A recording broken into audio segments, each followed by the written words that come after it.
अस्सलाम वालेकुम जी। मैं ਤੁਹਾਡਾ ਆਪਣਾ ਅਵੈਸ ਘੁੰਮਣ ਸਿਆਲਕੋਟੀ। ਇਸ ਟਾਈਮ ਮੈਂ ਜ਼ਿਲ੍ਹਾ ਪਾਕਪਤਨ ਦੇ ਵਿੱਚੋਂ ਨਿਕਲ ਕੇ ਤੇ ਵਿਹਾੜੀ ਜ਼ਿਲ੍ਹੇ ਦੇ ਵਿੱਚ ਦਾਖਲ ਹੋ ਚੁੱਕਿਆ। ਸਵੇਰ ਦੇ 9:30 ਦਾ ਟਾਈਮ ਹੋ ਗਿਆ ਤੇ ਮੈਂ ਰਾਸਤੇ 'ਚ ਗੁਜ਼ਰਦਿਆਂ ਇਹ ਮੰਜ਼ਰ ਵੇਖਿਆ। ਹੁੱਕਾ ਪਏ ਹੈ ਤੇ ਜੀ ਬੈਠੇ ਨੇ। ਤੁਹਾਨੂੰ ਪਤਾ ਹੈ ਇਸ ਗੱਲ ਦਾ ਕਿ ਮੈਂ ਹੁੱਕੇ ਦਾ ਵਜਰੀ ਹਾਂ ਤੇ ਮੈਂ ਨਾਸ਼ਤਾ ਤੇ ਹੋ ਗਿਆ ਤੇ ਹੁਣ ਹੁੱਕੇ ਦਾ ਜਿਹੜਾ ਨਾ ਉਹ ਇੱਕ ਵਾਰੀ ਚਟਕਲਾ ਲਾ ਲਈਏ। ਉਹ ਜਦੋਂ ਮੈਂ ਇੱਥੇ ਅੱਗੇ ਆਇਆ ਤੇ ਉਹ ਜੀ ਅੱਗੇ ਮੇਰੇ ਪਿਆਰ ਵਾਲੇ ਨਿਕਲ ਆਏ। ਇਹ ਭਾਜੀਰਾਂ ਦਾ ਨਾਂ ਮੁਹੰਮਦ ਰਜ਼ਾਕ ਹੈ। ਇਹ ਰਾਈ ਬਰਾਦਰੀ ਨਾਲ ਤਲਕ ਰੱਖਦੇ ਨੇ ਤੇ ਨਾਲ ਮੇਰੇ ਭਾਜੀ ਮੁਗਲ ਬਰਾਦਰੀ ਨਾਲ ਇਹਨਾਂ ਦਾ ਤਲਕ। ਭਾਜੀ ਪੂਰਾ ਨਾਂ ਸਿੱਧਾ ਦੱਸਿਓ।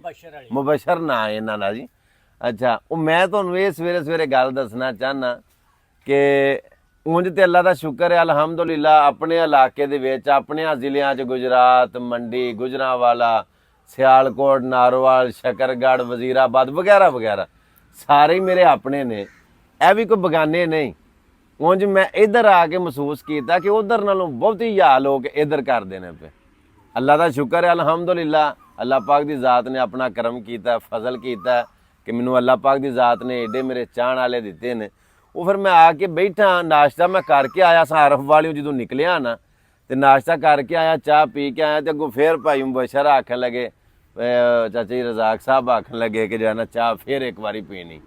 ਉਹ ਫਿਰ ਚਲੋ ਚਾਹ ਪੀਨੇ ਆ, ਨਾਲ ਮੈਂ ਤੁਹਾਡੇ ਨਾਲ ਗੱਲ ਸ਼ੇਅਰ ਕਰਨੇ ਆ, ਨਾਲ ਇਹਨਾਂ ਦੇ ਨਾਲ ਆਪਣੀ ਗੱਲਬਾਤ ਅਸੀਂ ਸਾਂਝੀ ਕਰਨੇ ਆ।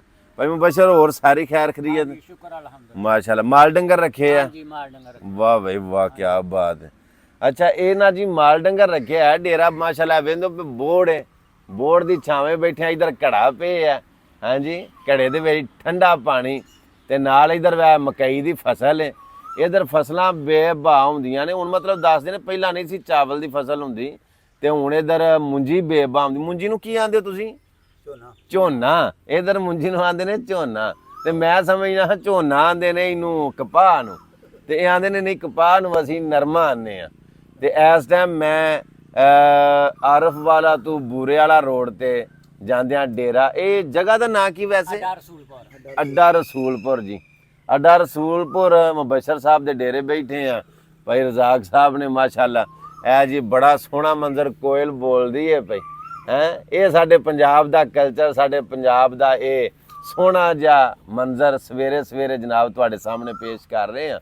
ਜਿਵੇਂ ਅਗਾਂ ਜਾਵਾਂਗੇ ਉਂਝੇ ਰੀਤੀ ਰਿਵਾਜ, ਇਸੇ ਤਰ੍ਹਾਂ ਇਲਾਕਿਆਂ ਦੇ ਰਹਿਣ ਸਹਿਣ ਕਲਚਰ ਸਾਰਾ ਕੁਝ ਤੁਹਾਨੂੰ ਵਿਖਾਉਂਦੇ ਜਾਵਾਂਗੇ।